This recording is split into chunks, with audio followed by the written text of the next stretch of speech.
Assalamualaikum warahmatullahi wabarakatuh. Saya Amar Mufli Rabani. Di sini saya akan menjelaskan sedikit tentang arsitektur komputasi paralel. Nah, tujuannya adalah memahami dan mengidentifikasi jenis-jenis arsitektur komputasi paralel. Oke, selanjutnya kita akan bahas langsung ke materinya. Oke, kita mulai ke definisi apa itu komputasi paralel.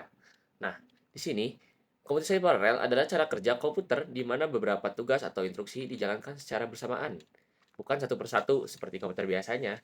Nah, kita bisa implementasikan seperti bayangkan aja kamu harus mencuci 5 baju. Nah, kamu harus mencuci baju sendiri satu orang padahal kamu bisa mencucinya secara bersamaan dengan masing-masing. Makanya itu tugas bisa lebih cepat.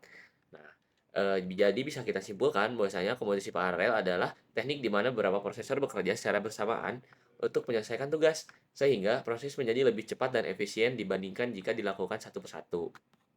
Nah, sekarang kita lanjut ke jenis-jenis arsitektur komputasi paralel. Yang pertama ada SISD, yaitu Single Instruction Single Data.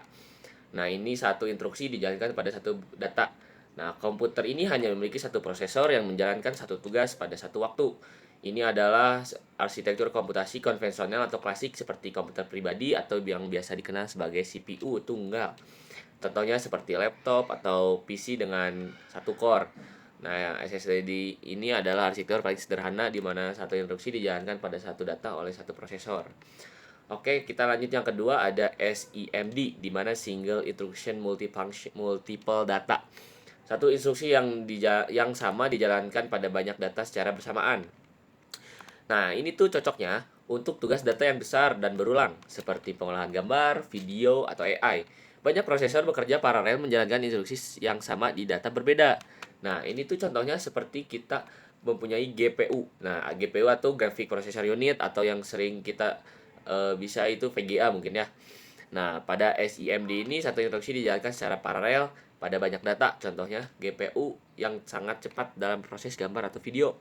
Yang ketiga ada MISD, Multiple Instruction Single Data, artinya banyak instruksi dijalankan pada satu data yang sama.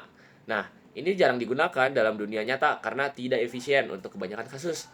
Nah, ini tuh biasanya digunakan pada sistem fault toleran atau tahan kesalahan agar hasil bisa dibandingkan antar prosesor.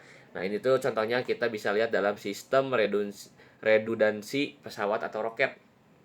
Maka dari itu, MISD ini menjalankan beberapa instruksi dalam yang berbeda pada data yang sama, biasanya untuk tujuan keamanan atau keandalan sistem. Oke, yang keempat, ini yang terakhir ada multiple instruction multiple data. Artinya banyak instruksi dijalankan pada banyak data secara bersamaan. Nah, paling umum ini digunakan dalam sistem modern ya. Tiap prosesor bisa menjalankan tugas berbeda pada data berbeda secara paralel. Nah, ini tuh biasanya pada komputer-komputer yang sekarang ya, zaman sekarang yang udah komputer multicore, server cluster, dan cloud computing, di mana banyak orang yang sekarang menggunakan multicore ini karena itu sangat efisien dan membantu dalam teknologi yang sangat berkembang saat ini. Nah, maka MIMD ini memungkinkan banyak prosesor menjalankan tugas yang berbeda secara bersama, contohnya sistem server atau komputasi multicore. Oke, mungkin segitu penjelasan dari jenis-jenis yang saya tahu, mungkin bisa bermanfaat untuk teman-teman. Kita lanjut. Oke, selanjutnya kita ke perbandingan arsitektur komputasi paralel. Di sini, kalau kita membandingkan keempat arsitektur ini, SSD hanya punya satu instruksi dan satu data. Jadi prosesnya paling sederhana dan efisiennya rendah. Kalau misalkan SIMD bisa menjalankan satu instruksi ke banyak data, cocok untuk pemrosesan data besar seperti yang ada di GPU ini ya. Kemudian ada SIMD bisa menjalankan satu instruksi banyak data. Contohnya untuk yang tadi setelah dijelaskan cocok untuk pemrosesan data besar seperti di GPU. Nah, kalau misalkan MISD jarang digunakan karena tidak efisien. Biasanya hanya untuk sistem keamanan atau toleransi kesalahan.